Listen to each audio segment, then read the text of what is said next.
My destination is to conquer. Vengeance and glory. நண்பர்களே, என் டைரியில இன்னைக்கு எழுத போறது ஒரு சாதாரண மனுஷனை பத்தி இல்ல, உலக வரலாற்றையே ரத்தத்தால எழுதின ஒரு பேரரசனை பத்தி. அவர்தான் செங்கிஸ்கான். அவரோட போர்க்கள உத்திகள் இன்னைக்கும் மிலிட்டரி அகாடமிகள்ல பாடமா இருக்கு. அவரோட ராணுவம் போன இடமெல்லாம் சுடுகாடமாச்சு. அவரோட பெயர் கேட்டாலே பேரரசுகள் பயந்து நடுங்குச்சு. அவர் வெறும் போர் வீரன் மட்டுமில்ல, மங்கோலியாவில் தொடங்கி சீனா, ரஷ்யா என உலக வரைபடத்தையே தன் வசப்படுத்திய மாவீரன் அவர். அவர் ஒரு மிகப்பெரிய வர்த்தக பாதையை உருவாக்கி வெவ்வேறு கலாச்சாரங்களை இணைச்சாரு. அவரோட சாம்ராஜ்யத்துல ஒரு பொன் தங்கத்தோடு தனியா நடந்தாலும் யாரும் தொட பயப்படுவாங்க. அந்த அளவுக்கு சட்டங்கள் கடுமையானதா இருந்துச்சு.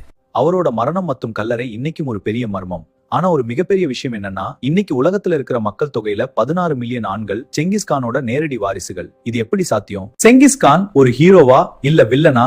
நீங்க என்ன நினைக்கிறீங்க? மறக்காம கமெண்ட்ல சொல்லுங்க. இது போன்ற பவர்ஃபுல் கதைகளுக்கு மை டைரி ஃபஹி சேனலுக்கு சப்ஸ்கிரைப் பண்ணிடுங்க.